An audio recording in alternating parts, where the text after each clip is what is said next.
look into Indonesia's public perception towards the Republic of Korea. Unfortunately, empirical database evidence to measure or judge this public perception and opinion is hardly and rarely found. For this purpose, the Habibie Center conducted a follow-up public opinion survey that will look into beyond DKI Jakarta province and focus on other major cities in Indonesia to gauge understanding, attitude, hope, and concern toward the Republic of Korea. This is just the first of a series of surveys that have been completed by the Habibie Center, and further will be followed by a similar survey in Surabaya this year and other cities in the following years. The survey is expected to help stakeholders and policymakers from both Indonesia and South Korea in formulating a better strategy to strengthen Indonesia and South Korea relations and to increase understanding as well as behavior of Indonesian society towards South Korea in the future. To end, I would like to wish you all a very fruitful discussion and hope that by the end of this webinar, we will have a better understanding of Indonesia and the Republic of Korea relations. Thank you. Thank you so much, Mr. Ansari. As Mr. Ansari has said, this webinar will discuss about the finding from the public opinion survey on South Korea and the perspective of Indonesia's millennial generations. So I would like to directly invite our first speakers, Ms. Marina Ika Sari. She is the researcher of ASEAN Studies Program, the Habibie Center. She is a part of the research team for this topic, and she will present the report of public opinion survey of South Korea and the perspective of Indonesia's millennial generations. To Ms. Marina, the floor is yours. Thank you, Hani.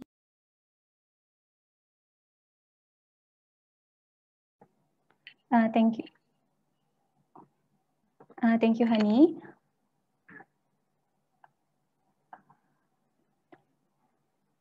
Good afternoon, distinguished speakers, ladies and gentlemen. Representing the Habibie Center team for today's discussion, I would like to present public opinion survey report on South Korea in the perspective of Indonesia's millennial generations.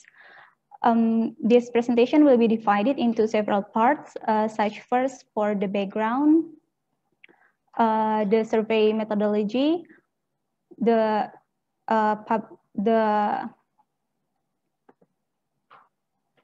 demographic profile of respondents, as well as the findings of the public opinion survey as well. First, for the background, as we know, Indonesia and South Korea have established their bilateral relations since 1973, and in 2017, both countries signed the Special Strategic Partnership. And in the same year, President of ROK, Moon Jae-in, launched a new foreign policy called the New Southern Policy to strengthen relations between South Korea and ASEAN member states, including Indonesia. This policy put forward the 3P approach: people, prosperity, and peace. However, despite it being introduced 3 years ago, most Indonesians still don't know and understand what South Korea is trying to achieve through this initiative. So in response to this, we conducted a public opinion survey of South Korea to capture and analyze the millennial perception toward South Korea from various aspects. The result of the surveys are expected to assist policymakers in formulating better strategies in order to enhance cooperation between Indonesia and South Korea in the future. 400 people from 20 to 39 years old as a Y and Z generation in Jakarta were chosen as respondents of the survey because they are assumed to be of productive age and will have very important roles in the future. We use a stratified random sampling technique to analyze the data. For data collection, face-to-face interviews were carried out by enumerators from 9 September to 3 October 2020. For the demographic profile of respondents, starting from gender, the comparison is 54% female and 46% male, with most in the age range of 21 to 30 years old. more than half of respondents are single and more than 40% are Javanese. As we can see here, 30% of respondents have permanent job and mostly work as employees in the private sector. Regarding the expenditure per month, 48.5% spend 1 to 3 million in a month. The largest proportion of respondents was from East Jakarta, followed by South Jakarta and the rest of administrative cities.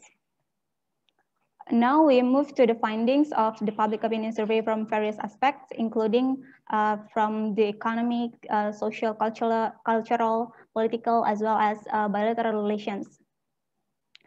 In this part, we can see the millennials' experience of interacting and visiting South Korea. In fact, more than 90% of respondents admitted that they have never had first-hand experience interacting with South Koreans. From those who have had first-hand experience, 32% interacted with South Korean as colleagues. Interestingly, in terms of visiting South Korea, only 1.2% of respondents have visited Korea in the past 3 years for the main purpose of traveling. Next is perception of South Korea as a country. The majority of respondents, reaching just over 70%, agreed with the statement that South Korea's economy is advanced. The social and political life of South Korea is democratic. Science in South Korea is advanced. And tourist attraction is diverse. Moreover, almost 70% of respondents stated that South Korea excels in sports. Aside from that, we also asked respondents about national characteristics of South Koreans. More than 70% agreed that South Koreans are friendly, have a high level of discipline, have a high enthusiasm in education and for achievement. Even for the statement of South Koreans as hard workers, just about 80% agreed on it.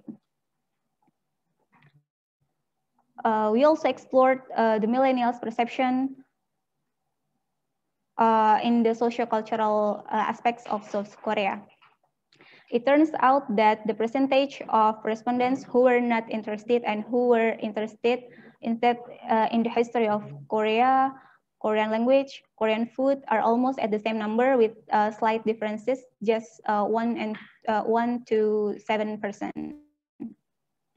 While when we talk about their interest in Korean dramas or movies, 40% of respondents were interested and most of them watch Korean movies or dramas once a week in the past month. Here is a cross-tabulation between gender and interest in Korean drama or movie variables, which denote those who were interested and who were very interested are female.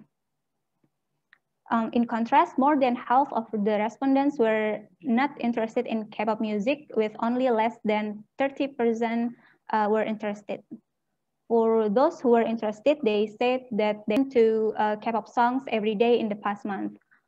Cross-tabulation between gender and interested in K-pop music variables also depicts that the respondents who were very interested and who were very interested are female as well. In terms of electronic and fashion products, the difference of millennials who were not interested and who were interested is almost double. From those who were interested and very interested, they stated that they bought South Korean electronic and fashion products once a month. Regarding preferences on whether they favor Korean dramas or movies, language, electronic and fashion products compared to these things from other countries, surprisingly, the number of respondents who disagreed were larger rather than those who agreed. These findings indicate that the respondents also consider other dramas, movies, foreign language, as well as products beyond Korea. After explaining the economic and socio-cultural issues, I'm going to touch on hard issues related to bilateral relations between Indonesia and South Korea. 96.3% of respondents assessed that bilateral relations between Indonesia and South Korea is good and very good. It's also in line with the assessment of the benefits of bilateral relations between both countries. Just below 90% of respondents agreed and strongly agreed with the statement. In the context of the Indo-Pacific region, the respondents who agreed that South Korea is an important strategic partner for Indonesia in promoting peace and security in the region reached approximately 80%, while 12% of respondents disagreed with this statement. A majority of the respondents also agreed that Indonesia should cooperate more closely in multilateral forums. Compared to other countries in East Asia region like Japan and China, the perception of Indonesian millennials revealed that South Korea is more important to Indonesia, reaching just about 60%.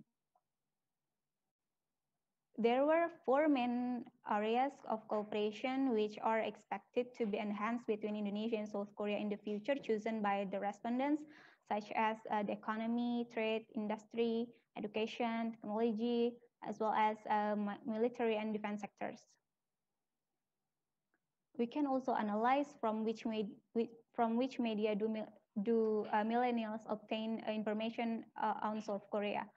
For social, political, economic issues, and Korean dramas or movies, the respondents obtained mostly through online media, while for K-pop music, they used YouTube as the main source, followed by online media and Instagram respectively.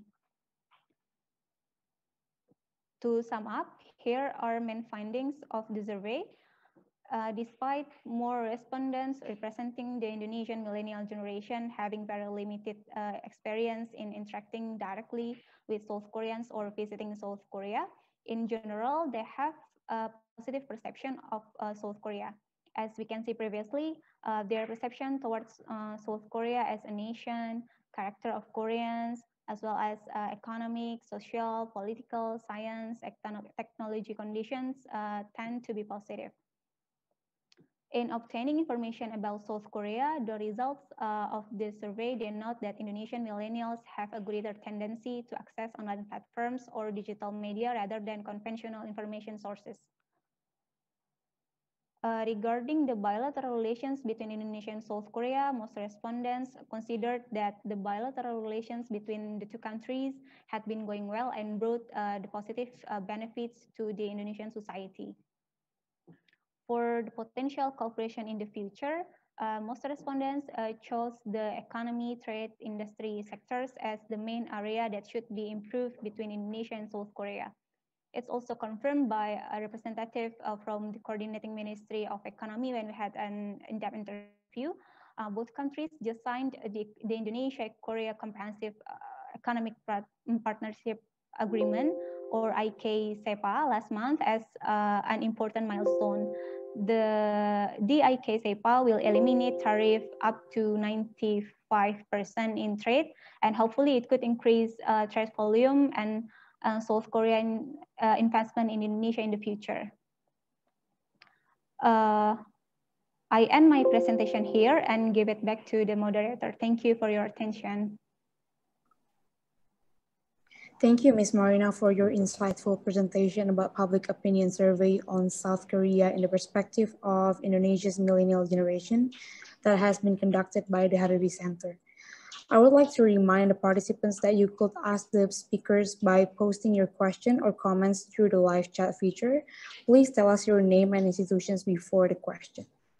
So next, we will see the other perspective from the other speakers. I would like to invite His Excellency Umar Hadi. He has been the ambassador of Indonesia to South Korea since 2017, and he will present about Indonesia and South Korea relations from government to government perspective. So to Mr. Umar, the floor is yours. Thank you. Good afternoon, everybody.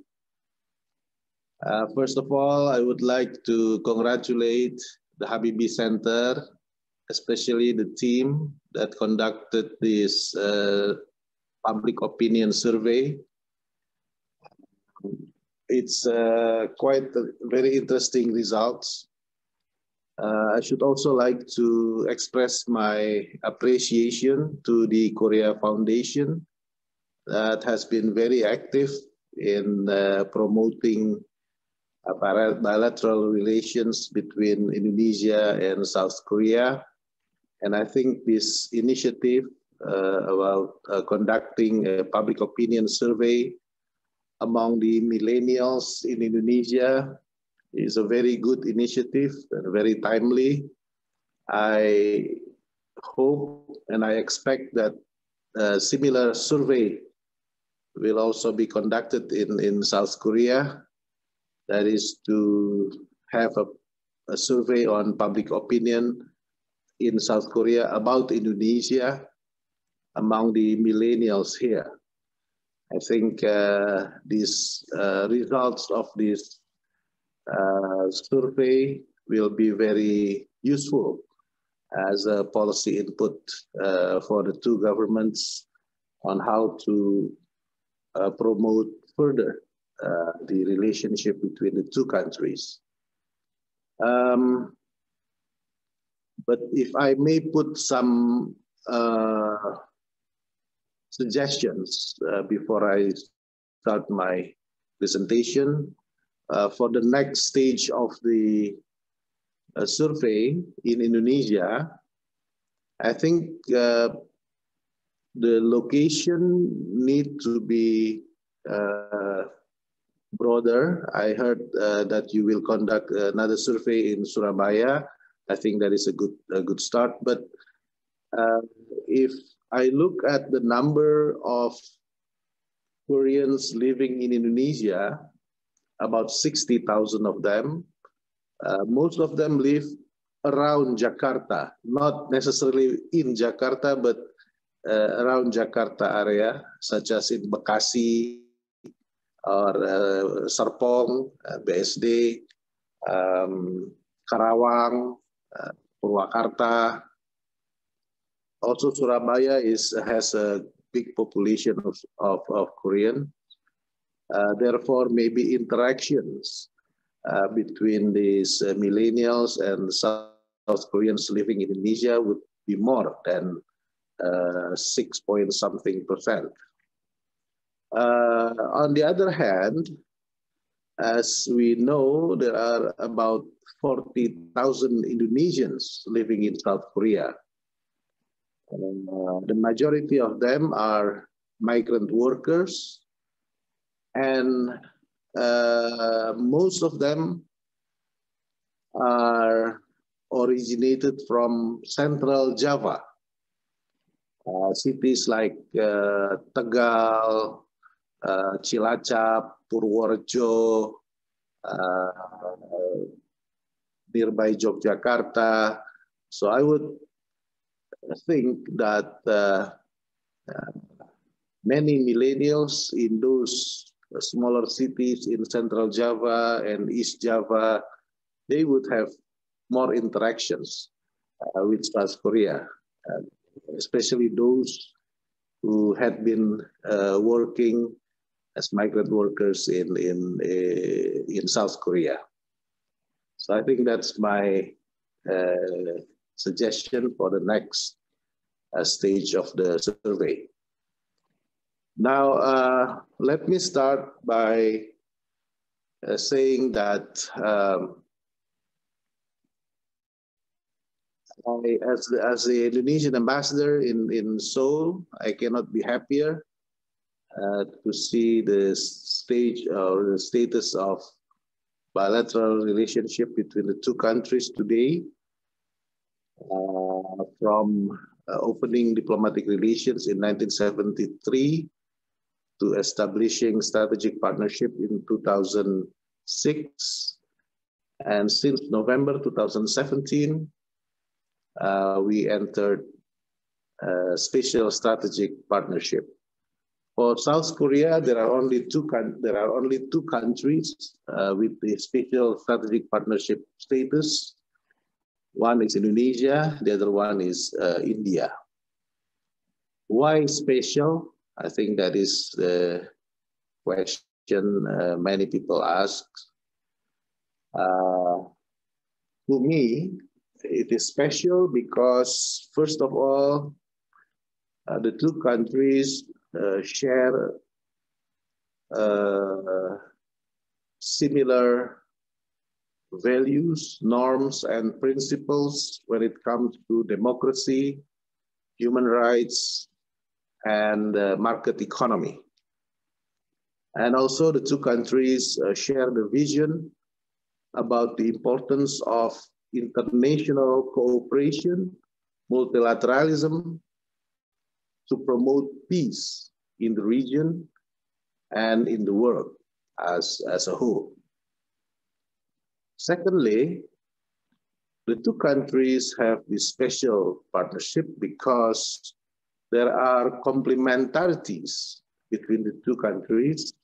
Indonesia is a huge country with very rich natural resources, minerals, oil, gas, and so on.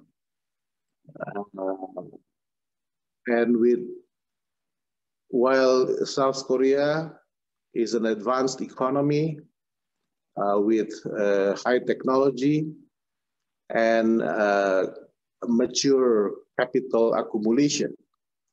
So this complementarity would be a very good basis for mutually beneficial cooperation between the two countries. And thirdly, there is a sense of,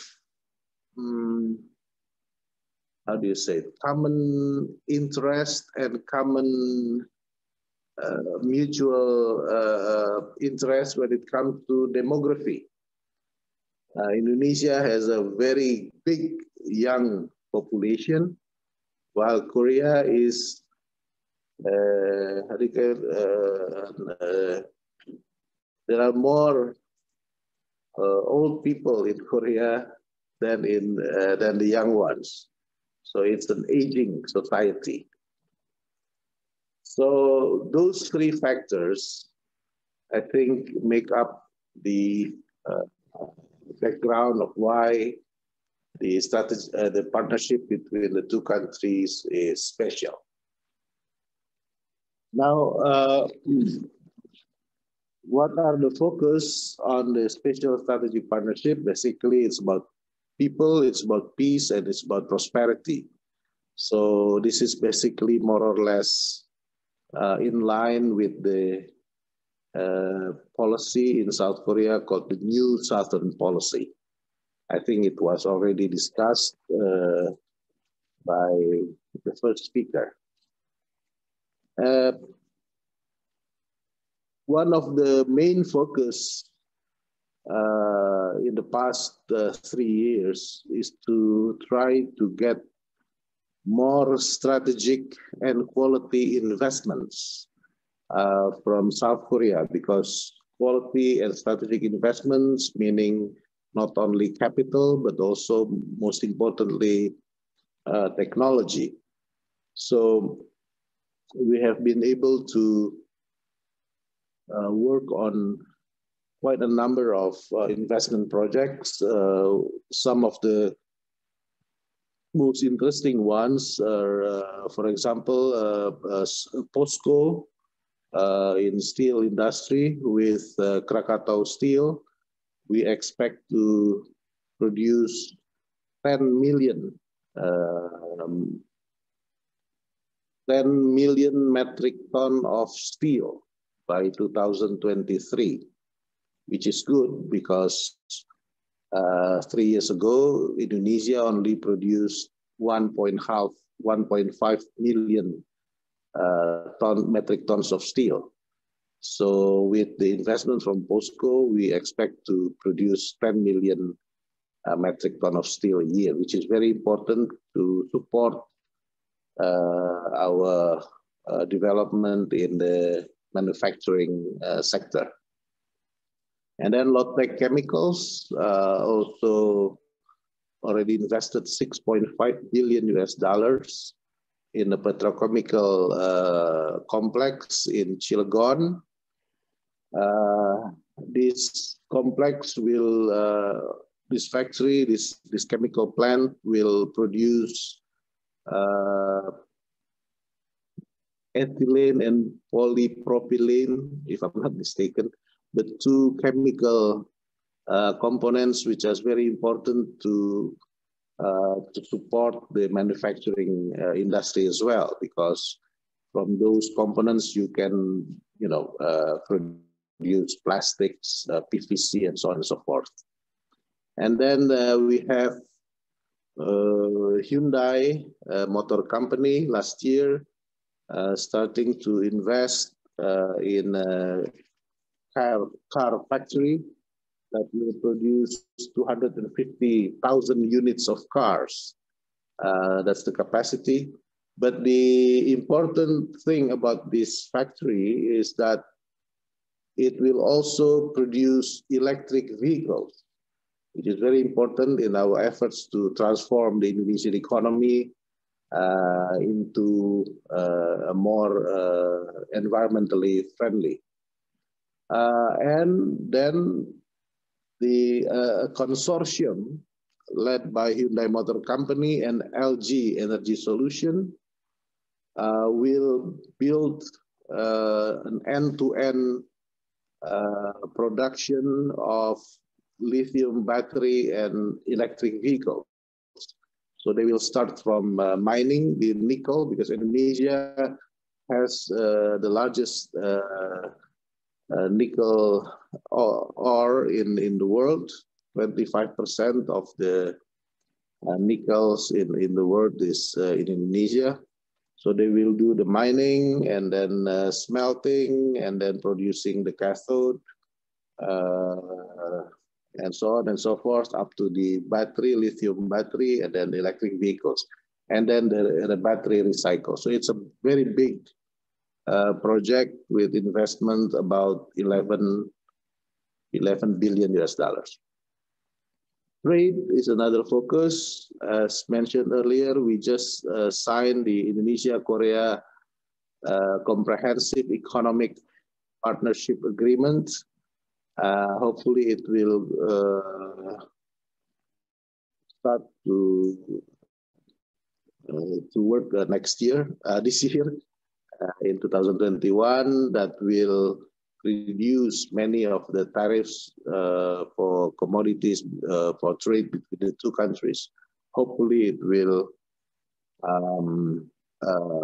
help boosting the trade numbers between the two countries. Next, new Southern policy. It was already discussed.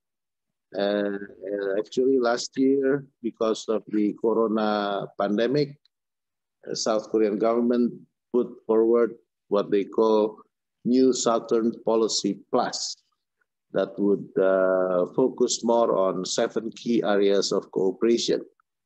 So number 1 is on healthcare, which is very logical.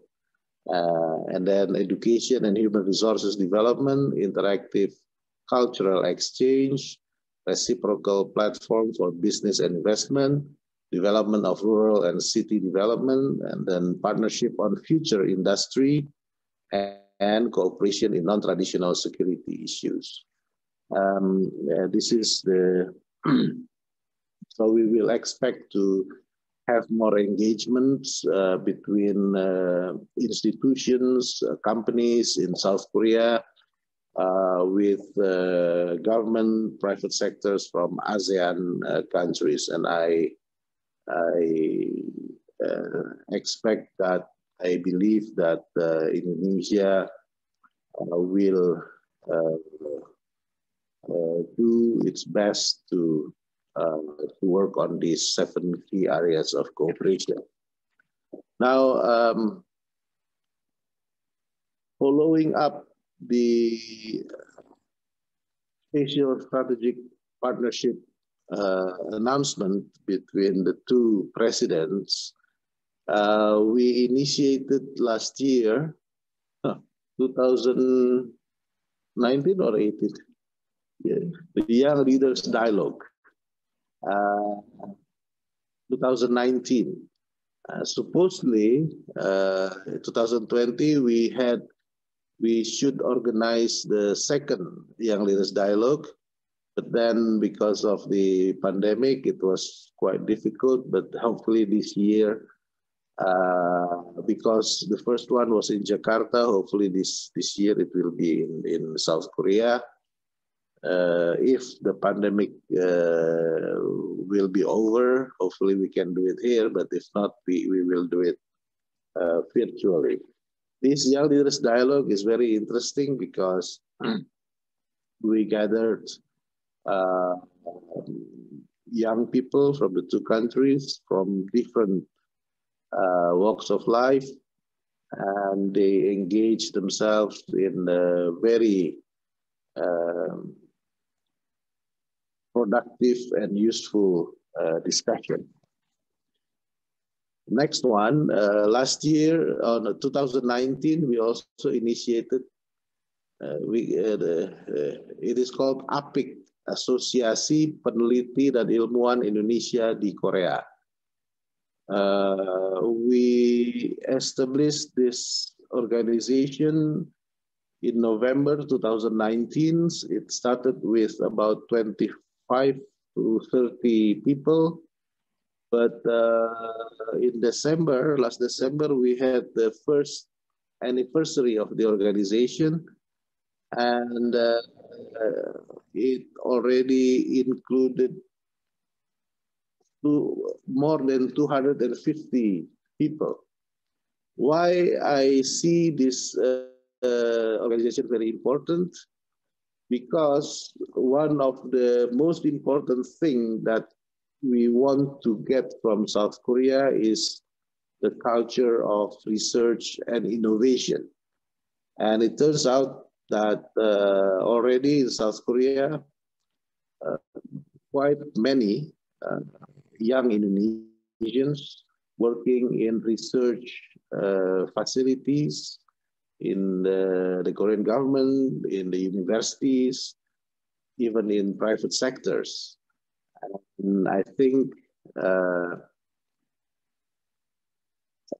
I always say to students, Indonesian students here, from the bachelor students to go straight to master's degree and then doctoral degree, and after that even to try to find a postdoctoral research jobs, and then if possible trying to get a job as a researcher in research institutions in South Korea.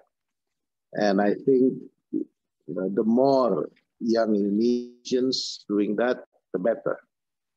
Next, this is also new. Last year we established a new division at the embassy. It's called Creative and Digital Economy. We have one minister counselor in that role, because we really want to promote more exchanges when it comes to creative economy and digital economy.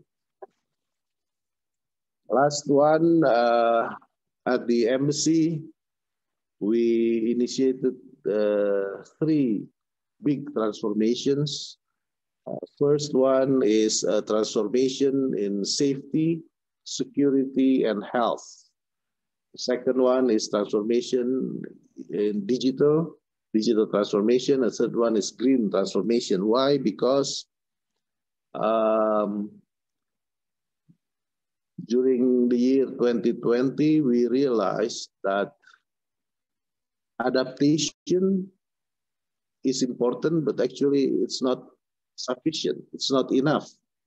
We need to do more active transformation if we want to keep the embassy able to achieve its missions and objectives. Therefore, we have done many changes, many improvements in the safety, security, and health measures, and then in the digital work, And we have started to transform the embassy into a really, I call it 100% environmentally friendly. But also we will make the embassy as a showroom or show where people can showcase the latest green technology from Korea as well as from Indonesia, so that we can contribute to the development of a green economy. So I think those are my presentations, and thank you very much. Thank you so much, Mr. Umar, for your presentation. It is interesting to see the suggestion for the upcoming survey and explanation about Indonesia and South Korea's relations. And it is also interesting to see the focus of special strategic partnership and its implication to Indonesia and South Korea bilateral relations. And hopefully Indonesia will do its best to work on those 7 key areas in the new Southern Policy Plus. So I encourage the participants to ask the speakers by posting your question or comments through the live chat feature. Tell us your name and institutions before the question, and the question will be answered in the Q&A session. So next, I would like to invite Dr. Suray Agung Nugroho. He is the lecturer of Korean Department in Universitas Gajah Mada. He got his master's and doctorate degree at Korean Studies, Graduate School of International and Area Studies, Hankook Universities of Foreign Studies in South Korea. He will present about the aspect of Korean literature and culture. And to Mr. Suray, the floor is yours. Okay, thank you very much, Kamsahamnida. Okay, so it's clear, right? But Marina, please make sure. Okay, thank you. First of all, I would like to thank to the Habibie Center for having me, and also to Korea Foundation for supporting this endeavor for this event. Okay, so I have a lot of slides here, so I think I just need to wrap this up. And I hope through my presentation, I could at least highlight what we have something in common. So it's a good public opinion survey actually. And I hope I could give highlight or support, or maybe, I don't know, just give suggestions, just like Umar Hadi previously did to the center. Okay, so the title is Rewinding and Fast Forwarding. What can rewinding and fast forwarding? Okay, let's see. And then cultural, I give question mark here because it's a broad term actually, if you're talking about culture, right? So I would like to point out that something from the survey first, the new Southern Policy by President Moon Jae-in. The first is people. I think I really like it because the people comes first, not prosperity or peace. People. So this is something, because in Bahasa Korea, there is inyon, like tali nasib. If we have inyon, we have like, well, we are destined. Our destiny is to be with Korean. So it's inyon. So my life is with Korea now. My inyon is with Korea. So like people. So I like this kind of strategy.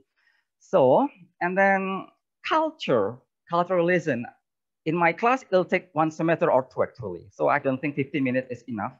Anyway, so based on this, I would like to, to base my presentation to take you into how the cultural relation has been taking place actually in Korea, from people to people's connection, not from the other perspective, okay?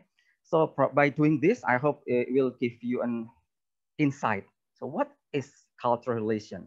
Anyway, let me start the discussion with this.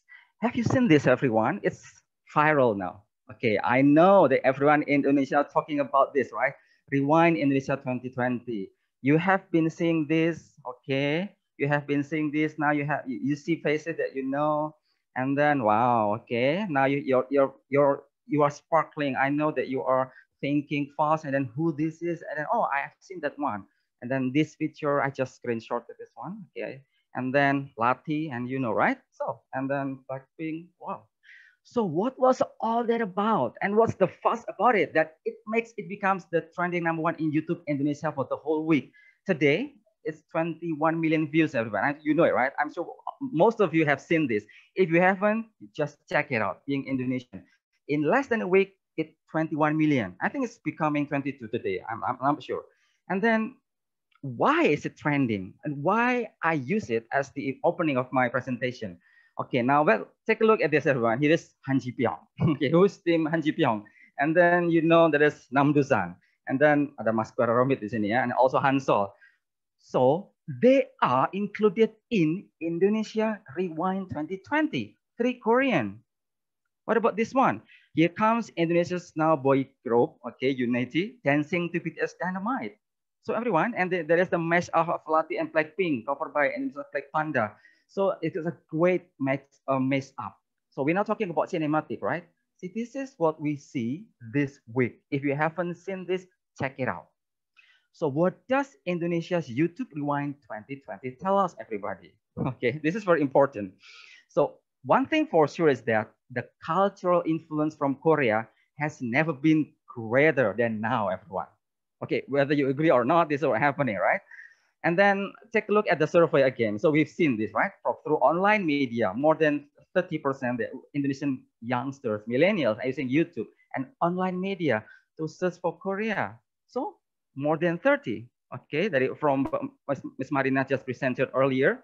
So we know that, so what happened is that, that's why it is only fitting, everyone, that we are seeing more of this trend in Indonesia. Now take a look at this. Indonesian Tokopedia, okay, this is not an advertisement, okay, but this is the fact. They were using, this ad was deliberately made and geared toward Indonesians who are so infatuated, tergila-gila with Korean popular culture. This BTS, this is something made deliberately on purpose. What about this one? Okay, the same premise, right? And then, okay, everyone, so this online is unquestionably the most effective way to connect to people at the moment, especially in the COVID-19 era like now. We are living in a completely different world now. So unquestionably, this is very important online. So up to 30%, well, that makes sense then. So online platform is the way to go, everyone. Though those are like the tip of Hallyu iceberg.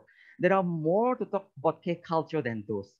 So if you know, the so-called culture is actual K culture is unprecedented. Gak ada yang menyangka something even that Korean government is now, they are trying so hard to make sure that they have to keep it existent, visible. So now, Korea does its best, everyone, to keep its K culture, generate more revenues. They want to get more money, right? Or more importantly, how this could be able to represent Korea.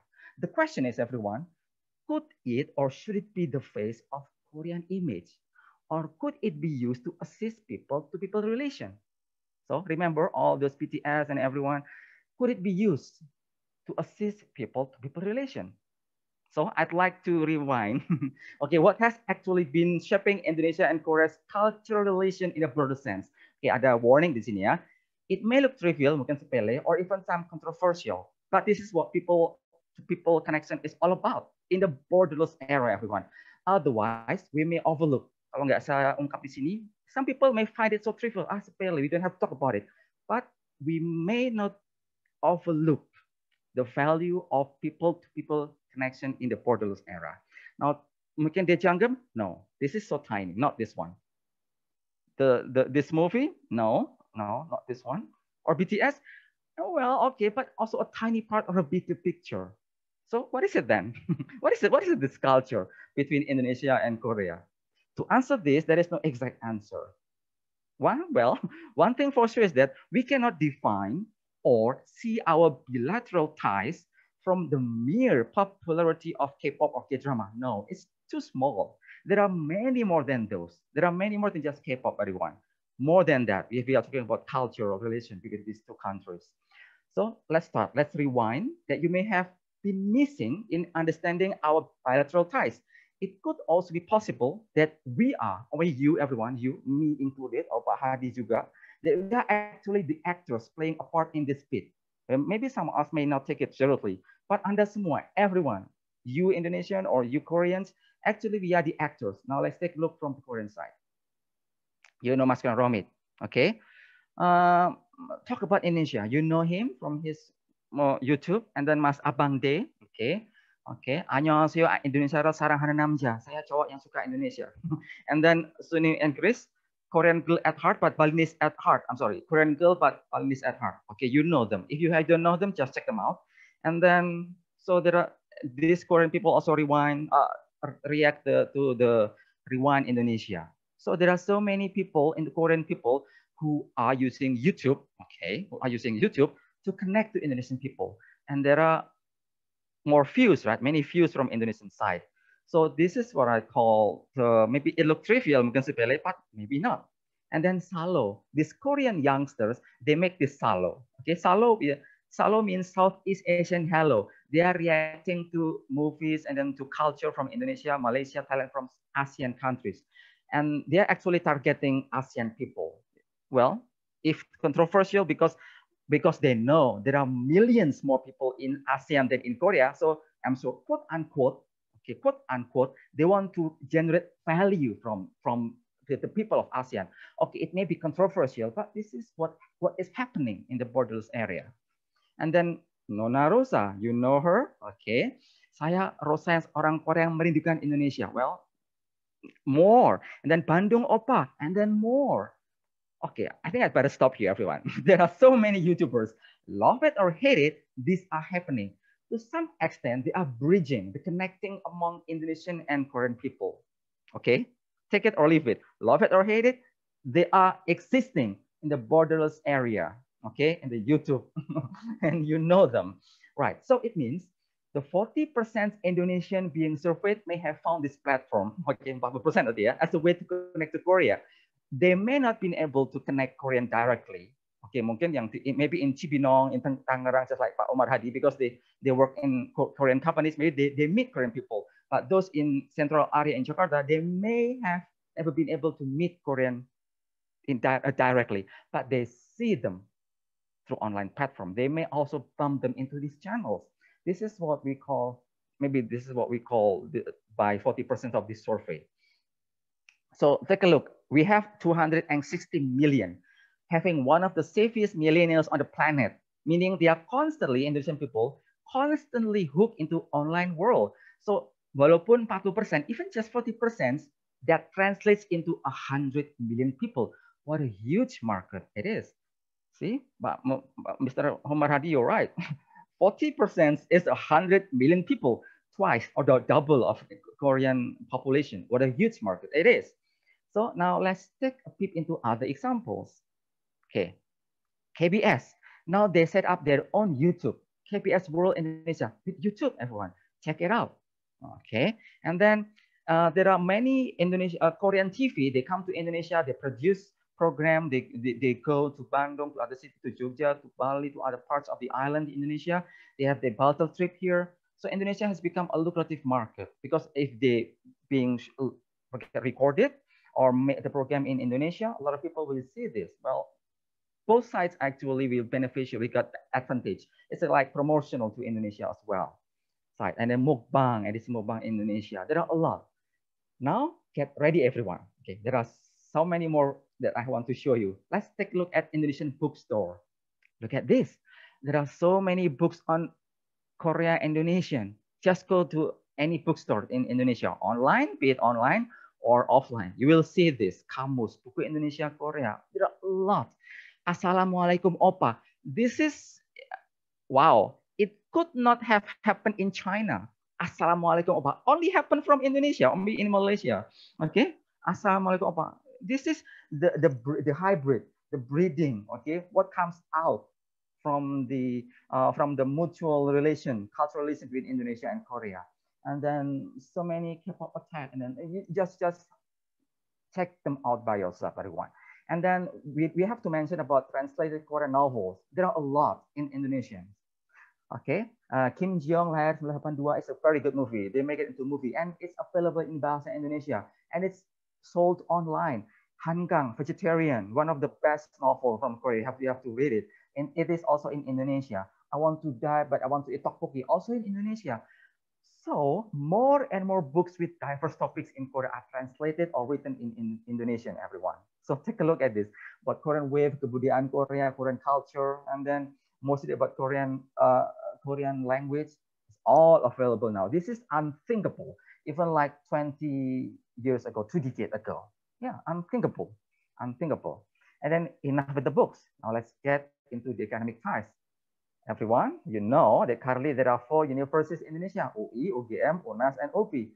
They are all offering bahasa Korea, Korean language to Indonesian people from high school graduates who want to further study about Korean.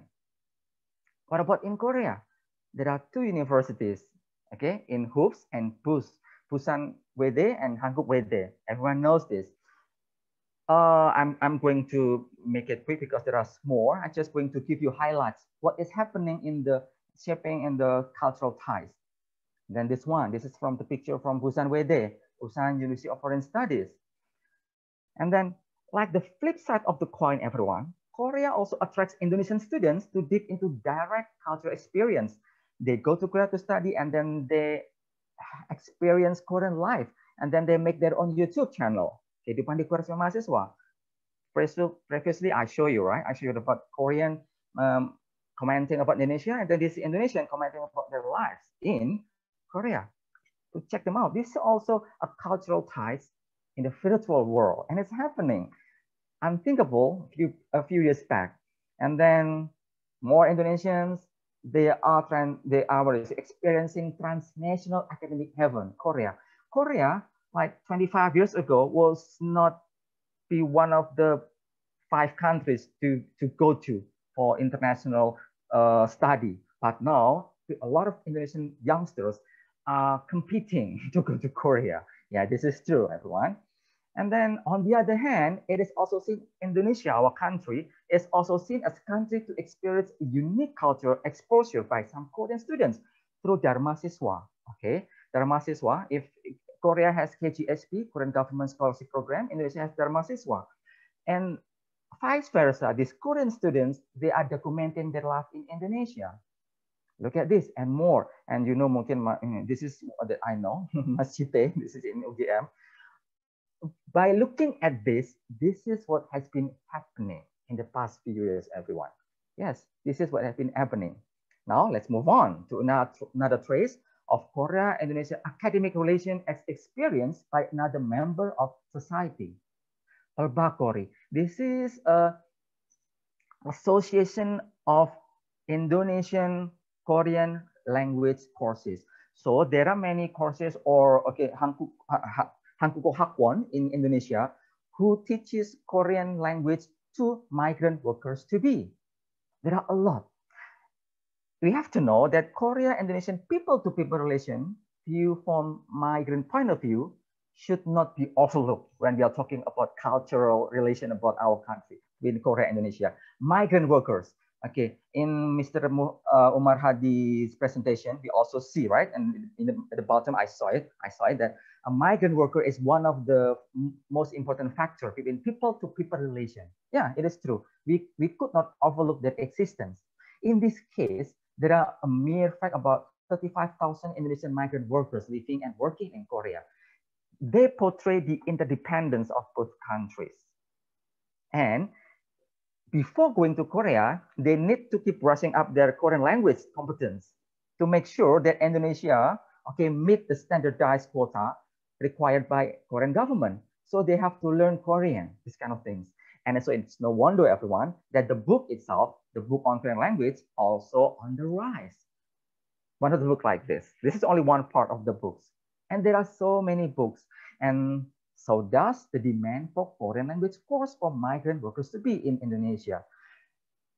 If we just look at them as tempat kursus biasa, as a mere just usual tempat kursus, you have to change how you see them.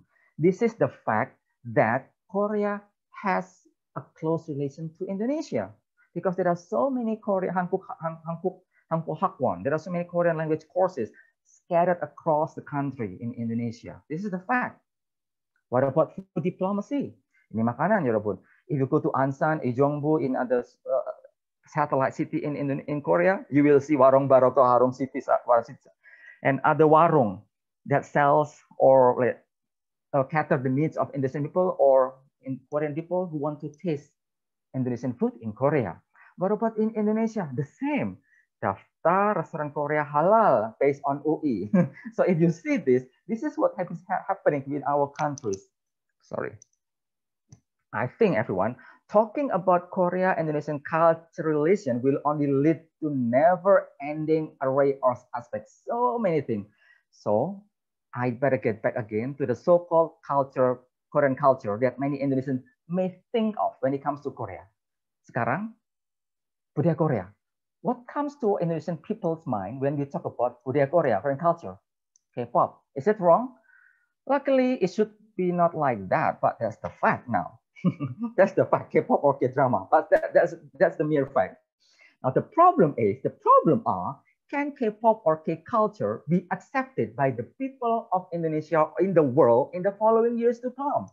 Can it always be the norm that Korean culture could transcend any borders forever? Can it be like this forever? That's the question, everyone. So to end this presentation, there is a twist. There is a twist. This is what I want to emphasize. K-pop in people-to-people relation between Indonesia and Korea. Does it matter? Pentingkah ini? Does it matter? I'm really asking the question. Really? Does it matter if you, oh yeah, maybe yeah, okay, you do. Maybe you say it is, maybe you say it is not. Okay, it's up to you, but this is the question, okay? Considering all the buzz and all the familiar sold-out tickets of K-pop concert in Indonesia, of course, that's before Corona, right? That's before Corona takes over. Do you remember this? Yeah, Musik Bank Indonesia, 900.000, 900,000 rupiah, it's sold out. It's sold out. Banyak orang kaya di Indonesia. Banyak milenial kaya di Indonesia. Anak-anak muda. There are so many rich millennial in Indonesia. Maybe 4 million rupiah, they sold out. Okay? Musik Bank. Okay? Now, let us go through what's going on briefly on the following familiarities. You got familiar all before COVID. Super Show in Jakarta, sold out. Big Bang, 2015, 5 years ago, sold out. Psy Harmony Concert, more. Look at this, SM Live World. This is just the bygone era now. The bygone era. Before COVID, everyone. Before COVID. Those are the tip of an iceberg, probably. Because of what we could see from the online platform, to say the least. Basically, now what we are looking at is only on Facebook or YouTube or what is it, Instagram. There is something different worth looking at. This is the twist. These are what popping up. Anti-K-pop, Indonesia Komunitas. Anti-Korean boy band di Facebook. Awasi remaja fanatik K-pop. Beware of Indonesian people who are fanatic to K-pop. Is it too soon and pointless? Am I too overreacting to the so-called anti-K-pop movement? Maybe I am, maybe I'm not. Kami benci K-pop. This is happening. K-pop plastik semua. Kata K-pop soal haters. Look at this, look at this. That's just a tip of iceberg. It could probably happen in Malaysia and Indonesia. Hukum mengidolakan K-pop. Hukum mengidolakan orang kafir. Islam itu indah. Ada apa dengan K-pop? Actually, this is my research project. This is my research project now. But this is what's happening. From the superficial level, everyone is so hurrah, hurrah. Wow, this is K-pop. Actually, this is what happened. Maybe just a few people, okay? Make sure just a few people that do not like K-pop, but we may not overlook the fact. So is it even necessary to peek into the seemingly non-existent anti-K-pop movement in understanding the cultural relationship between Korea and Indonesia? Okay, I think the Korean government needs to know this. Yeah, Indonesian government also needs to know this. We cannot overlook, we cannot just say it doesn't happen. No, it's happening. Jadi, mengapa? Ada dosa apa Korea? What are the sins of Korea? Memang Korea punya dosa apa? There are some people who are anti-K-pop. If K-pop is haram, Hallyu haram, then what about Hollywood? What about Bollywood? And then all this time, K-pop is the worshipper of Dajjal. It's not happening in China. The word Dajjal nggak mungkin di China, nggak mungkin di Filipina. It only happens in Indonesia. So when we talk about cultural relations with Indonesia and Korea, we cannot overlook this. Nggak boleh ini dilupakan. We have to see this. This is happening. K-pop virus and deconstruction of faith. Dekonstruksi akidah hanya muncul, nggak mungkin di Cina, nggak mungkin di Vietnam. Akidah, only in Indonesia. Now, the government, both Indonesia and Korea, should look at this. This is what I'm researching now.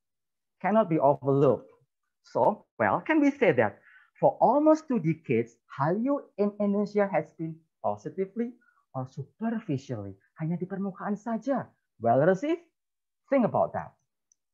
Korean Wave as Korea's soft power to keep the Korean image to strengthen people-to-people relation is still relevant.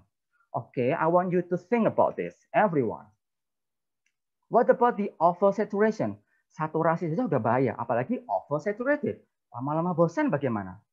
What will happen if the Korean Wave K-culture became oversaturated? Actually, the term oversaturated has been researched by a lot of researchers from Korea, from all over the world. Okay, it's not happening yet, but it could happen if something is not be done about this.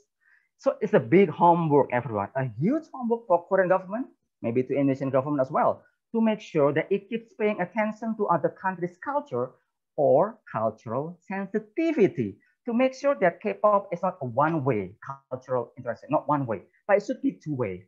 Okay, Korean government has done a lot of homework to make sure that it is both way. Yeah, dari cerita tadi from the KBS, they also try to make the both way.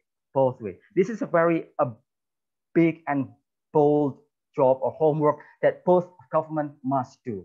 Okay, so everyone, what have we learned today? 오늘은 무엇을 배우셨나요? Just think about it. I'm not giving any conclusion, just to spark our ideas that apart from what has been happening, we have to look at other parts, expand what is happening between our two countries. Matur nuwun, kamsahamnida, and terima kasih. Thank you so much, Dr. Suray, for your presentation. It is intriguing that you mentioned a lot of pop culture reference, especially the latest Europe Rewind Indonesia, that shows how big the influence of Korean culture to Indonesia, and the issues that you brought really emphasize the Korean culture's popularity in Indonesia, which got both positive and negative response. As Mr. Umar Hadi has explained about the government-to-government relations, Dr. Suray has explained about the people-to-people relations between Indonesia and Korea, which is really thought-provoking. So next, we may see some explanation about socio-cultural aspects, especially on Korean music and movies. And I would like to invite Ms. Tami Mauliana Kartanegara, a journalist, a producer, and reporter at Metro TV, and she is also the AMFAC Fellowship awardee and at Korea National University of Arts.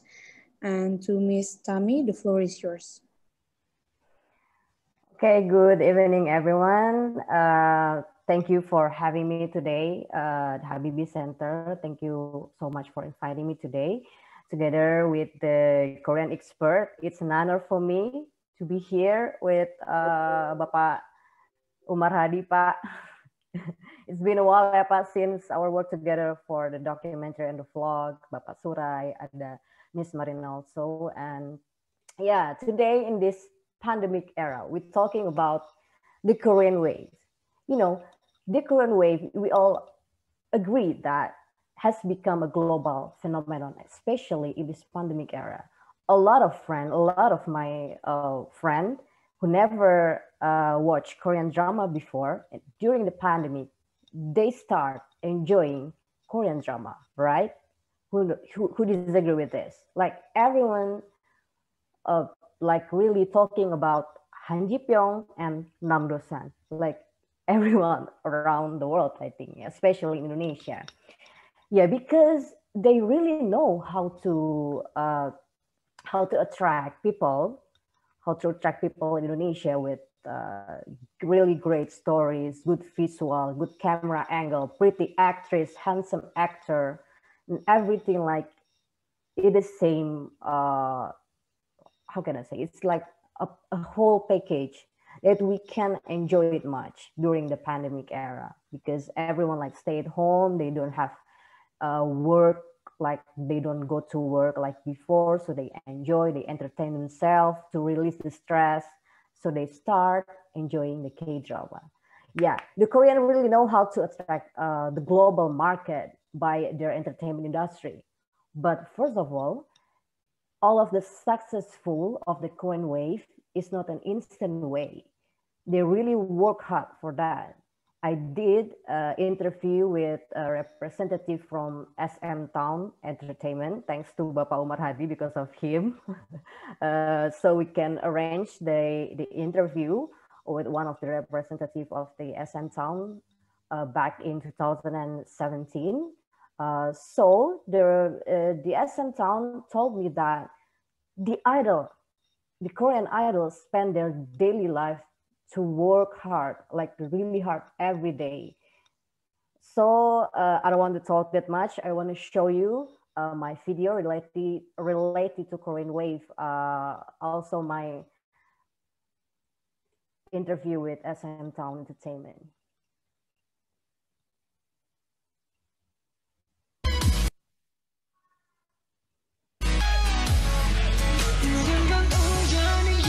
BTS, EXO,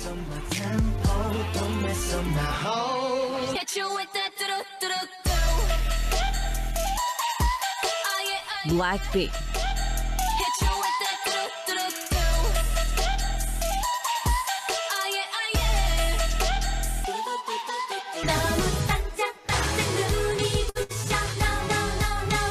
Girls' Generation, Bang, bang, bang. Bang, bang, bang. Bang, bang, bang. Bang, bang, bang. Big Bang, Bang, bang, bang. Bang, bang, bang. I'm like TT, just like TT. Tell me that you'll be my babe. Twice,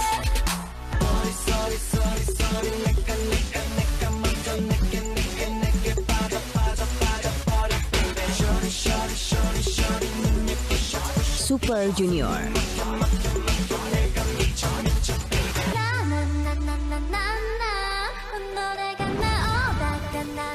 Who's not familiar with these performances? The catchy beats, colorful visual, and good-looking appearance are invading countries around the world with a massive force. Korean wave has become a global phenomenon no one can ignore.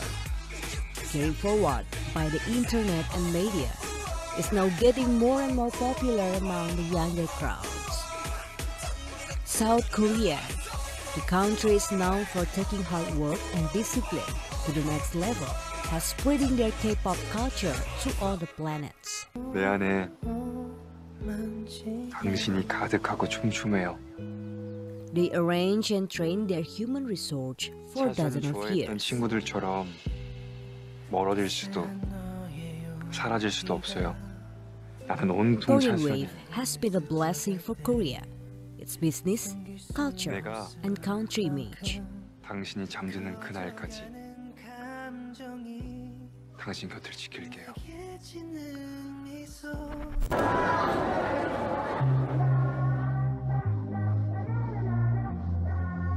Indonesia has become one of dozen countries who has hypnotized by Korean wave. The consumption of Korean popular culture has increased continuously in Indonesia since the early 2000s. Indonesia is now one of the fastest growing K-pop markets in Southeast Asia.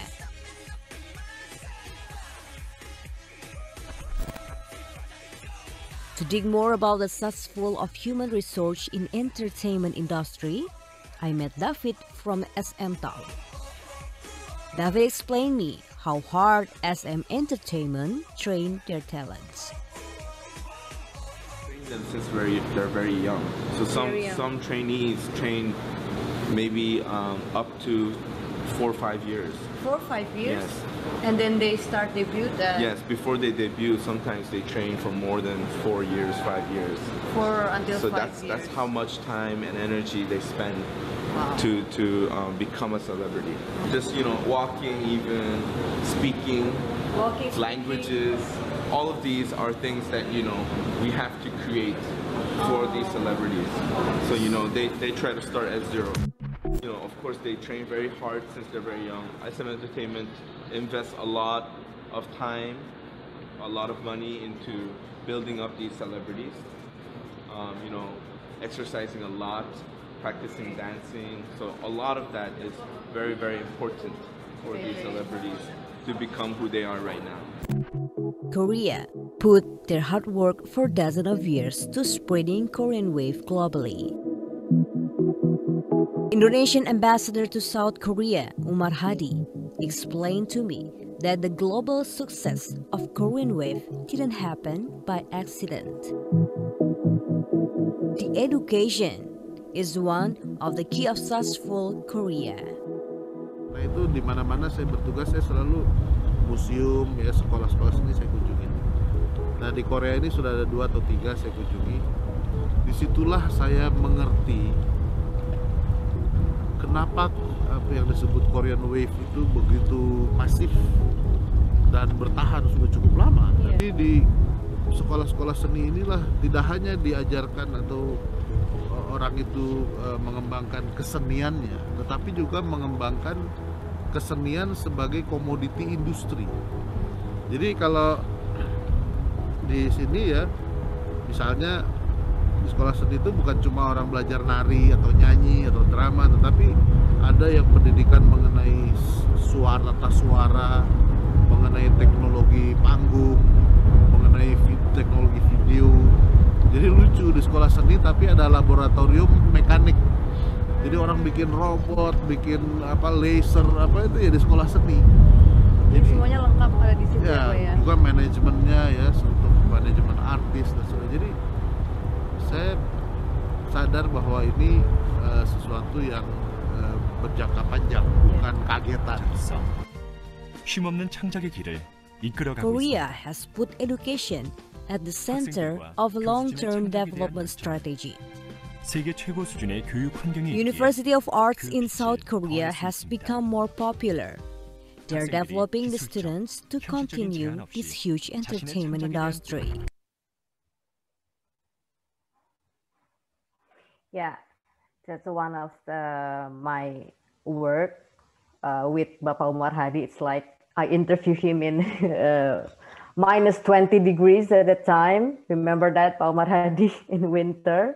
And then, yeah, from the last part of the video, we knew that the education play a big role for the next generation of Korean entertainment industry. They really work hard. So it's not something that happened with accident. No, it's a really long process. Like it took like many years to become like this. You know, before the Korean, there is a Japan, and before like China, before with Andy Lau or like in Japan, whatever. But now it's Korean time because yeah, they really work that hard. I see, like, I mean, like I experienced myself when I went to Korea National University of Arts last year. I got a fellowship for 4 months. I produced a documentary there. And yeah, Korea National University of Arts is the best art university in South Korea under the government. It's really, I just knew when I entered there, it's like really hard to enter K-Arts. Established in 1993 by the Ministry of Culture, Sport and Tourism of Republic of Korea. It has 26 departments in 6 schools. And yeah, they have so many great facilities for their students so they can develop themselves well. So when I went to K-Arts, I produced a documentary about campus life in K-Arts. I try to portray many situations in this university, in this art university, which is like raising the next generation of the Korean entertainment industry. The story divided into 5 chapters, 30 minutes long, but I make it short, like only 8 minutes because of at the time. If you want to watch the full video, you can watch on my YouTube channel, Tami Kartanegara. So I will show you my documentary about the life of the art student in Korean National University of Arts, the stress, how they feel, how hard they compete, how struggle, like how they survive from the really strict educational system there.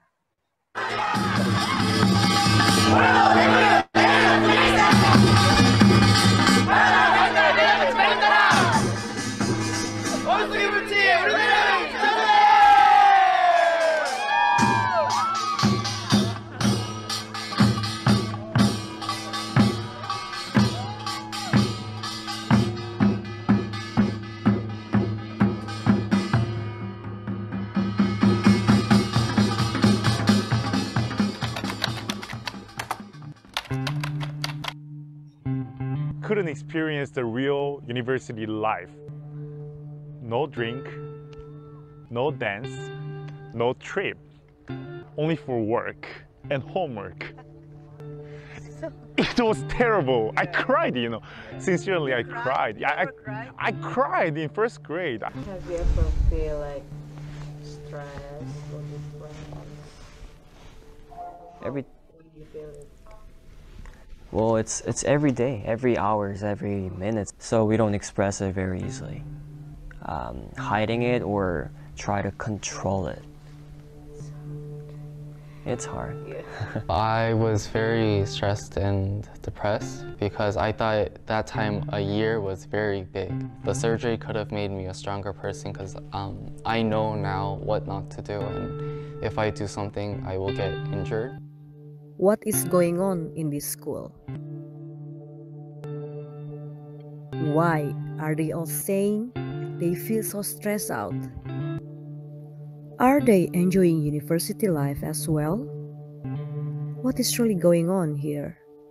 They definitely will come to suffer and experience the depression. Oh, I'm not that good. Oh, it's too tough. Art is too difficult and too much. Most places are empty. Where is the usual hustle and bustle of university?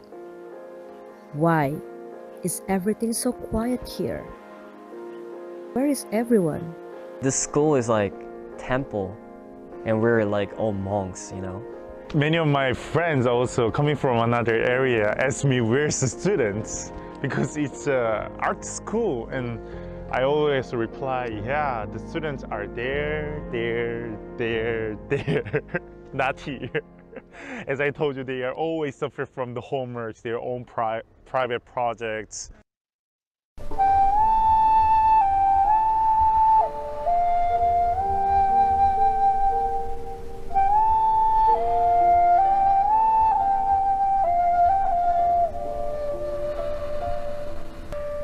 여러분들은 그저 외면하고 못 본 척 할 수도 있겠고, 아니면 정면 승부를 해볼 수도 있겠고. Practice on my own. Maybe twice a week. Twice a week?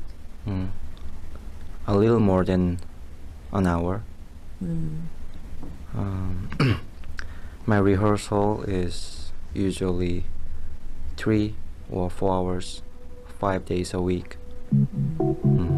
So 24 hours cycle of our students is morning quiet, awakening, afternoon attending their own personal work, nighttime doing things. So there will be no time for get together and, you know, talking, louding, walking, playing. So the campus life of K-Arts and campus life of the other, universities. Totally different.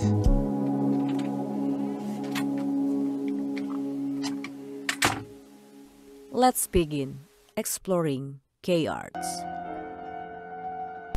선생님처럼 유명하고 재능 있는 작가가 된다는 건 어떤 기분인지 알고 싶어요. 유명하다는 건 어떤 거예요? 어떤 기분이죠? 어서 오세요. 많이 더웠죠? Many people are coming out from this room. These high school students all dream about becoming famous actors in the future. But it's not that easy to enter this university, especially the School of Drama. 자, ready? 시작합시다. 고! 칭찬이면 기분이 좋고 대신 욕을 먹으면 이틀은 기분이 나쁘겠죠? 하지 않고서 자신들이 하지 않는 다른 모든 일들을 억압하고 계신 거예요. 너무너무 부러워요. 내가 이런 일을 얼마나 당신은 괴롭히고 선생님께서 알아주신다면. Welcome to the high level of competition. In 17th, my year, lots of people, like about 5,500 people apply for School of Drama and K-Arts. And how many accepted? 40. Why has competition become so important? There's a lot of play, but you can just pick one. I want to be in this role. Then you have to compete with that only one role, just like that. It's really hard. It's really hard. Yeah. Tell me. I'm having a really big challenging from here because our school is really hard to graduate, and we have to perform a lot of plays to graduate over here. So we always have to practice, just like Monday, Tuesday, Wednesday, just like 24 hours. 엄마는 그 사람 집에 가서 약도 주고 애들 목욕도 시켜줬었잖아요. 힘들다기보다는 뭐 이런 연극이나 어떤 연기에 대해서 고민하고 이런 게 힘들기도 하지만 동시에 이제 너무나 재밌고 좀 흥미로운 일이라서 계속 하고 있죠. 연습하다가 이렇게 좀 뒤로 이렇게 미끄러져서 떨어져서 등 뼈가 좀 다치고. 형은 어디선가 우리를 비웃으면서 자기가 진짜 천재라고 니나를 꼬시고 있을걸요? In order to graduate, the students have to minimum involved in 2 productions. Sometimes they didn't. If they don't pass auditioning, they have to delay their graduation. So they have to take. They have to stay at school one more semester. Generally, one more semester. Sometimes could be 1 year too. 프랑스 여자들은 그럴지 모르겠지만 우리 그렇지 않지. 우린 이렇게 계획적이지 않잖아요. 우리도 그렇고 이제 일반적으로 교육계에서 알려진 바는 한국예술종합학교는 입학이 어렵다. 그러나 졸업은 더 어렵다. 중간에 탈락하는 학생들이 굉장히 많습니다. 이 학업을 쫓아가지 못해서 그 정도의 높은 기준을 갖고 있고요. 아이 답답들해!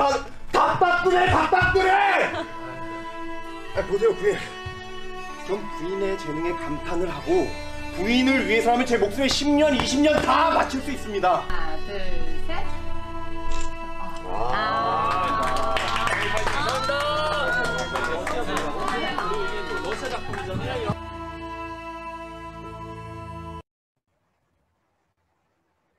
Yeah, so we can see from my documentary that they really work hard for that before they becoming an actor or actress to play in the drama.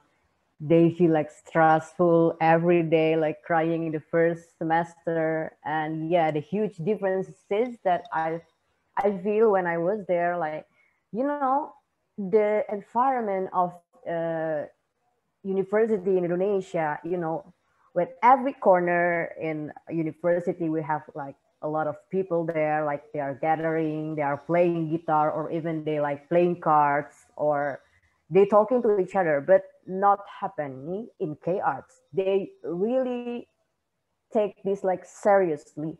They only spend their life, their study time in the practice room. They don't gather and they don't like playing guitar or playing card outside. I mean, around the campus. And I feel like a little bit like, oh, strange the first time when I went there.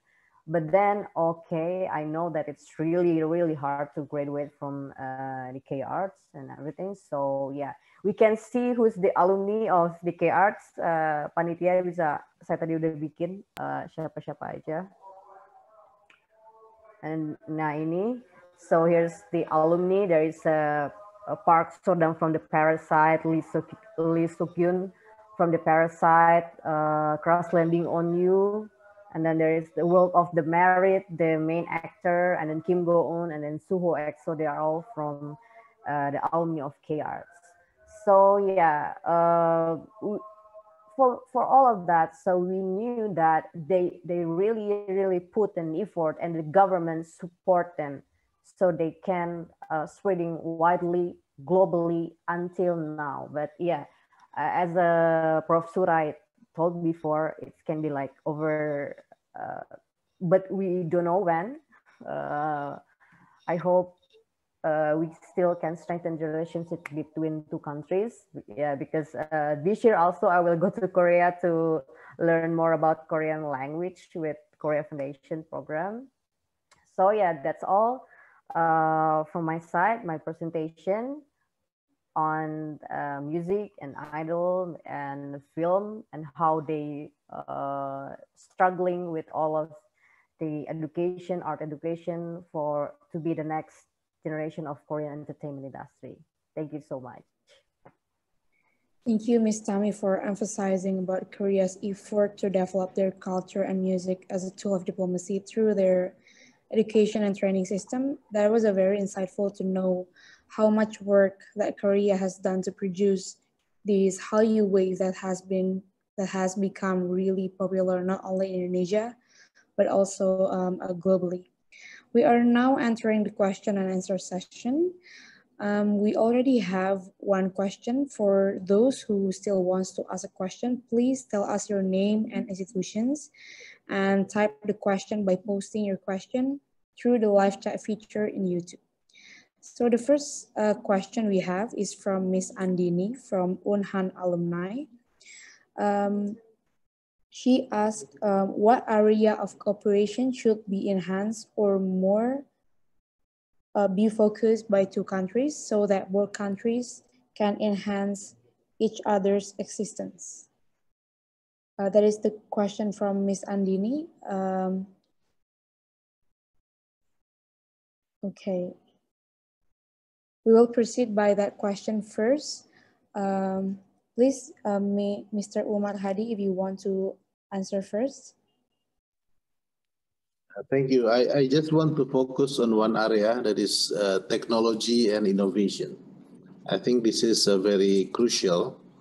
And if you look at the world today, the competition mainly between the United States and China is all about technology, especially the information technology and communication, 5G, and then on the genome sequencing or bioengineering, biotechnology, and then digital technology, artificial intelligence. Now, aside from the United States and China, there are only few countries in the world that who are also doing those kind of research and innovation. One is Israel, and then some countries in Europe, especially Germany, and some Nordic countries like Sweden. But then also in our part of the world, we have Japan and South Korea. Especially on the artificial intelligence and 5G technology, plus biotechnology, I think South Korea is doing quite well. Why? Because number one, South Korea is the largest producer of chip integrated circuit, the silicon. So the thing that you need to put in every computer, in every handphone, you know. And then also South Korea is leading on the display technology. LG is now the strongest company when it comes to the technology and production of display. While we know that all kinds of gadgets now need display. So I think this is one area that Indonesia needs to engage South Korea really closely and work on it, be it the government to government, but I think also important is university to university and company to company. I gave one example that is for future industry is in the battery production, lithium battery production. By the way, Korea is also leading in the production of lithium battery. LG Chemicals created now a new company called LG Energy Solutions that is the largest producer of lithium battery in the world. So with the new project that is investing in the whole ecosystem of lithium battery production, starting from the nickel mining up to battery recycling, I think, and this is a joint venture between consortium of Korean companies and consortium of Indonesian state-owned enterprises like Antam, Pertamina, PLN. So hopefully through this kind of exercises, this kind of joint ventures, then we can have better collaboration for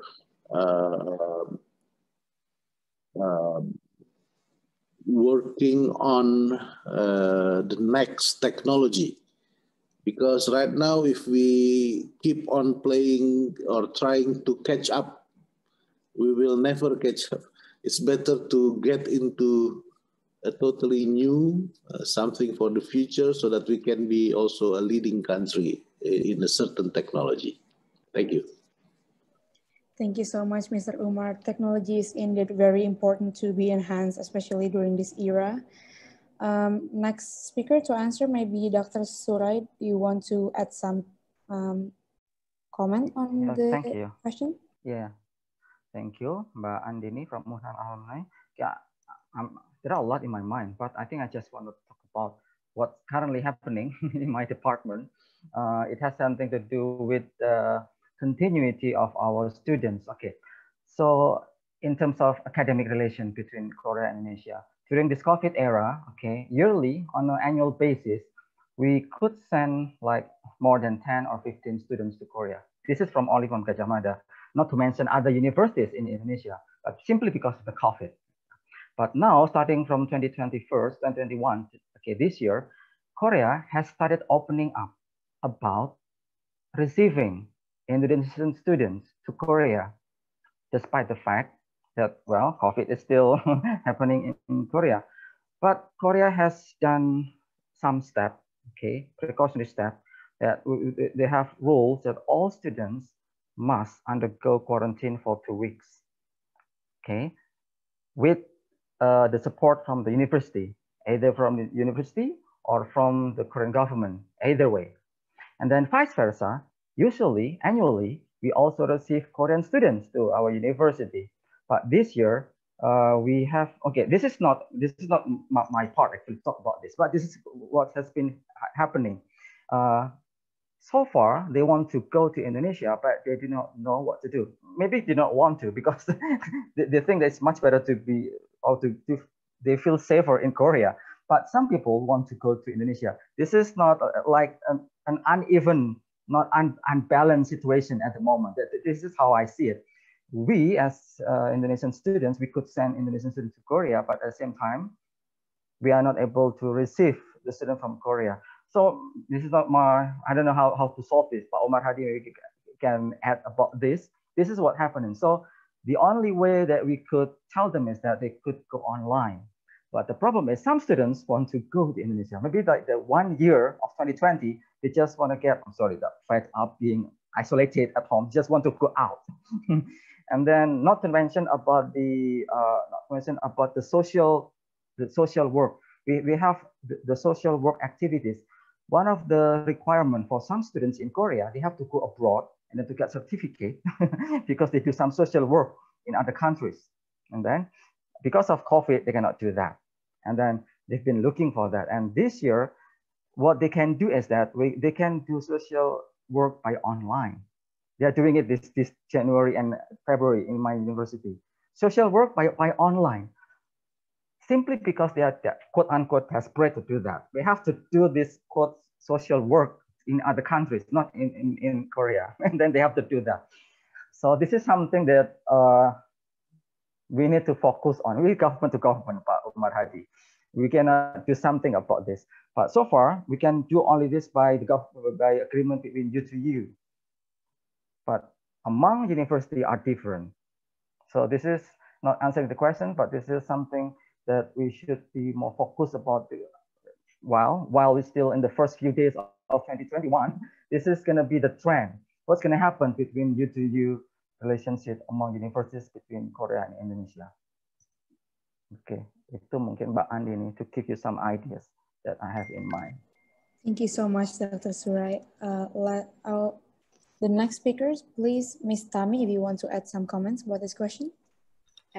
For me, I would say maybe, Mr. Umar Hadi told before, university to university. I think this is important, especially maybe art university, because I can say that the K-Arts, when I was there, they have like really great facilities like broadcasting, even the broadcasting studio, even bigger from my current company in Metro TV now. So they really have great facilities for all the students here, I mean, in Korea. So it will be good opportunities and good, it's a good for the next future of Indonesian entertainment industry. Maybe we can like doing like cooperation, good coordination with together with Korean university, art university between Indonesia and Korea, and maybe communication also, broadcasting. So we can like manage together, like maybe doing like show or everything related to Indonesia and South Korea. That's from my side. Thank you so much, Ms. Tami. Last to speak, Ms. Marina. Do you have some comments? Yeah, thank you, Hani. Thank you for Ms. Andini's question. Given Indonesia and South Korea just signed IK-SEPA as an important milestone, so I think both countries can collaborate more closely in economic sectors as the main focus, especially in investment. Pak Umar Hadi has mentioned the Hyundai started to invest in Indonesia in 2019. So through this big South Korean companies, it can facilitate to increase South Korean investment to Indonesia, because it's not only can boost the Indonesian economic growth, but also can create job to absorb Indonesian laborers. Another sectors, according to the findings of the survey, the second one is in education sector. Perhaps Indonesia and South Korea can increase the number of scholarship program and exchange program from youth from both countries in order to have a broader perspective of each other. The third one is technology, as mentioned also by Pak Umar Hadi. We can do transfer of technology as South Korea is advanced in terms of technology. And the last one is military and defense sector. We have built cooperation with South Korea in the sector in the submarines production. Indonesia bought 3 submarines from South Korea, but now we postponed cooperation in fighter jets production. So hopefully Indonesia and South Korea can explore other potential military equipment to collaborate in the future. Thank you.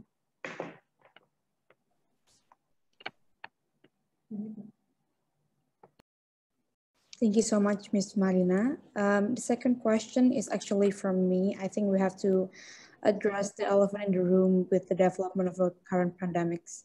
How do you think that the COVID-19 pandemic will affect the relations between Indonesia and South Korea, both at the government-to-government relations or people-to-people relations? And how should both countries react to or to cooperate during this pandemic? I think Mr. Umar Hadi will be the first to answer this question. Yeah, this is the $1 million question. It's a very difficult question to answer because as we experience now, this COVID-19 pandemic is very dynamic in nature. You get ups and downs.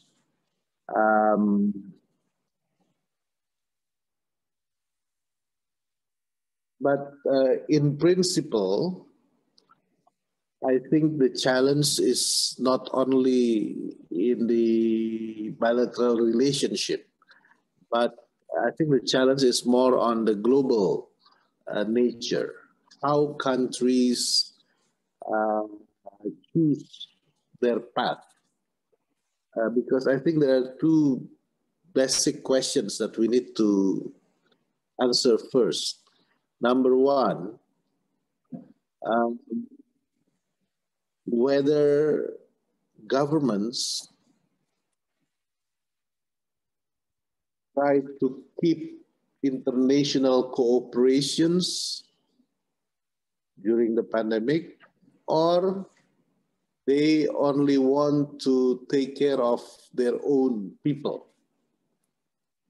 So this is the tensions, right, between upholding multilateralism, international collaboration, solidarity, and others.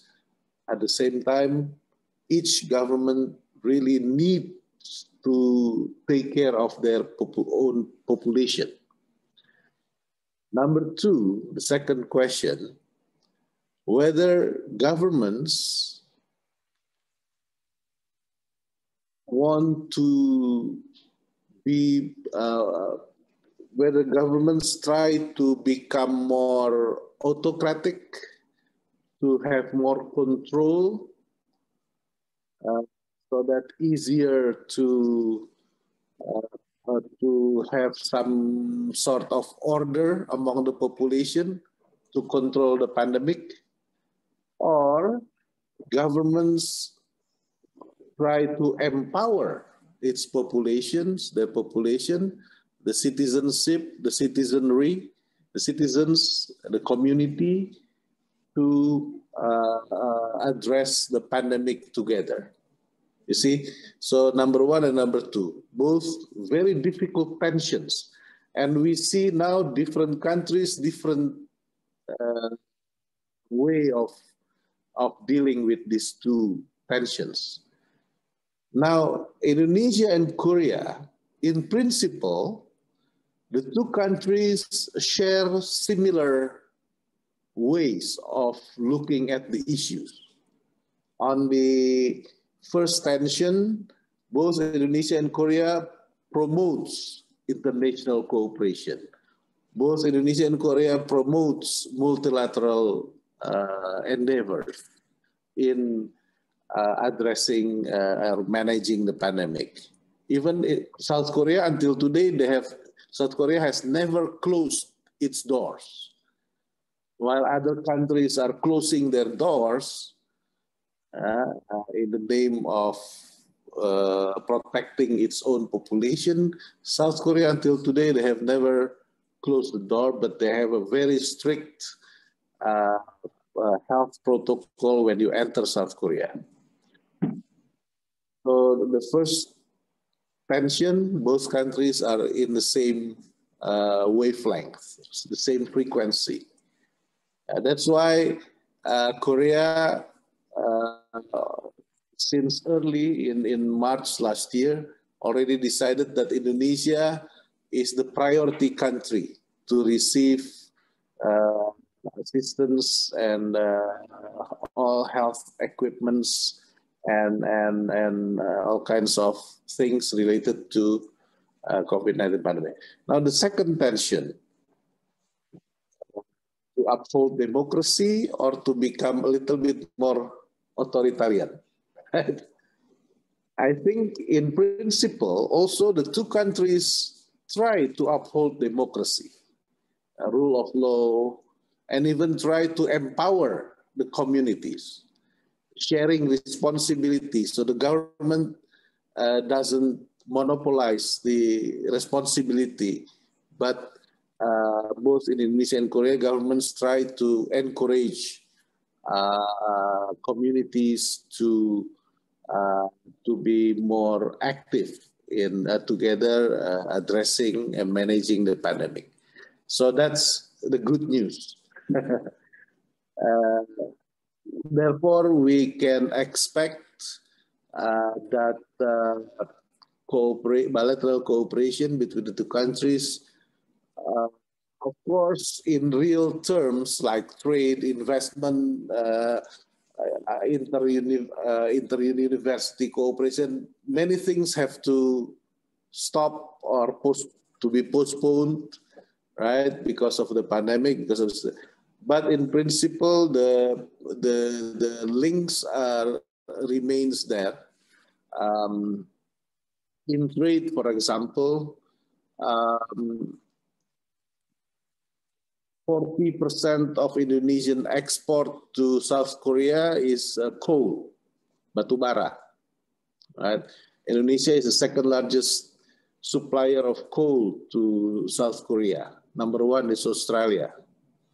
Now, in 2020, because of the pandemic, Korean exports declined, right? Because they cannot send their products to other countries.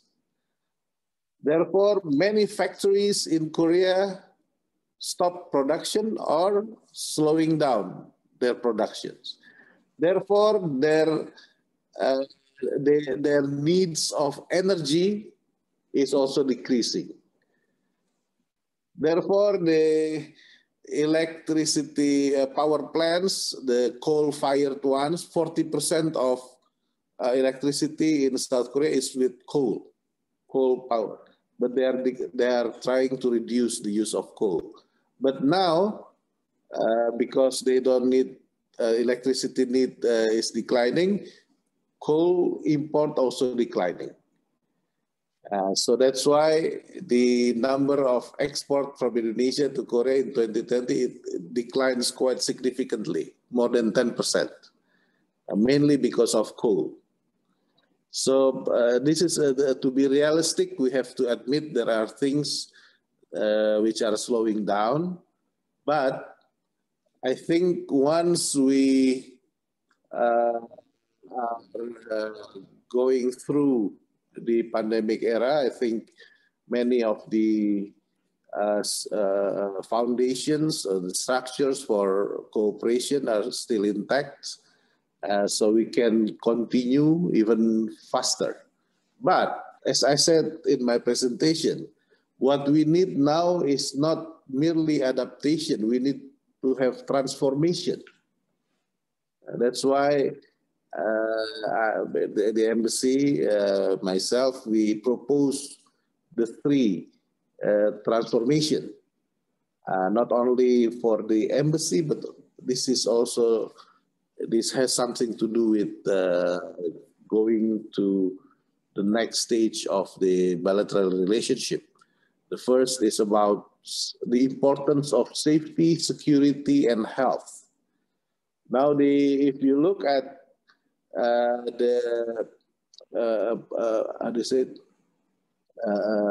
joint ventures between Indonesian companies and Korean companies, many now going to health sector. Biopharmacy is very important.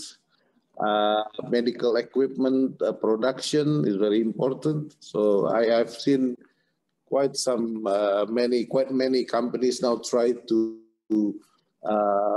start joint ventures in that sector. Also on the safety measures using high-tech IT, especially with the face recognition technology, with blockchain technology, you can have more safety standards. Also security with surveillance technology and so on and so forth. So that can induce many new initiatives. Also, and then the second one is digital transformation. This is very clear. The 5G technology, artificial intelligence, more and more companies from Korea try to tap into the Indonesian market on the finance, even in the finance sector. What do you call it? Fintech. And then the third one is on the green transformation. Just so happens the Korean government in the next 5 years will focus on two things in their economic recovery. Digital, the so-called Korean New Deal, Digital New Deal and Green New Deal. Basically, they will improve the infrastructures for digital and green technology in all cities in South Korea. So that's why we expect to see an exponential increase in terms of green technology coming out from Korean companies and research institutions. That's why Indonesia needs to tap into that increase to utilize those technology for our benefit. And at the same time, we also would expect research institutions in Indonesia. I know, for example, IPB in Bogor. I have good relations with the rector, Pak Arif. They are working very hard in introducing new technologies. We can promote that kind of technology from Indonesia in Korea. So I think that's what I expect will happen in the near future. Thank you. Thank you so much, Mr. Umar Hadi. It is really important to note from Indonesian Embassy that not only just adaptation, but also transformation. And talking about digital transformation, Dr. Suray has also mentioned about how the pandemic makes everyone going online and increase the Korean popularity. Maybe Dr. Suray wants to add some comments about the question. Your mic is still on mute. Yeah, Okay. Actually, Pak Umar Hadi has well summed it up. He summed up very well. Quite okay. I can imagine what he has in mind. Thank you, Pak Umar Hadi.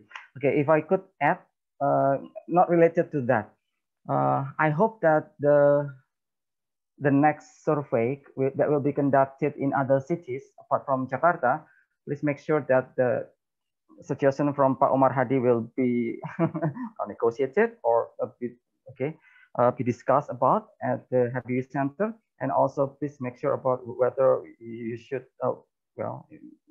the need to use the same question to other cities, especially to Central Java. I think that's.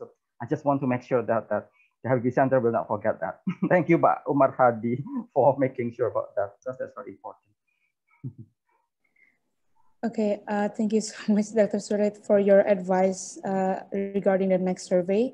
Maybe Ms. Tami would like to add some comments regarding the question of COVID-19. I think, yeah, Mr. Umar Hadi like really explained it like very well.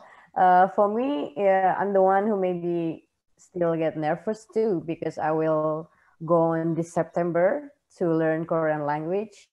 So yeah, I just hope that the vaccine will get like soon for us, for all the people around the world, and then the world getting better, we can do like our activity like before. So yeah, even like we can't do like before, but we can do the daily activity. That's all my hope. But yeah, we just still can think the positive and be productive, like don't give up because of only, it's not only, it's the huge pandemic like around the world. So we have to still sane. We still have to be like positive thinking and pray, of course, because I'm the one also who get nervous because I will go to Korea this September. That's all for me, because Mr. Umar Hadi will explain all the things like very well, the government. Thank you so much, Ms. Tami. We still have many topics to discuss, but unfortunately our time has elapsed. On behalf of the Habibie Center, I would like to thank our 4 speakers and all participants who have joined our fruitful, insightful discussion this afternoon. Thank you, Mr. Umar Hadi, Dr. Suray Agung Nugroho, Ms. Tami Mauliana Kartanegara, and Ms. Marina Ika Sari.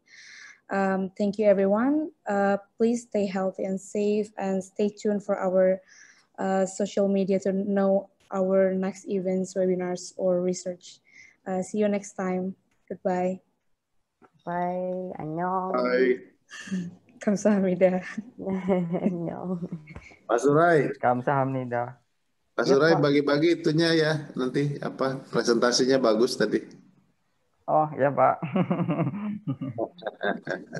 Ya Pak, Salam. kita belajar juga banyak. Terima kasih Pak Umar, Pak Suray, Mbak Ya, Tami. terima kasih. Terima Terima kasih, kasih, Mbak Tami. Mbak Marina. Nuhun Pak Ya, Umar Tami. dari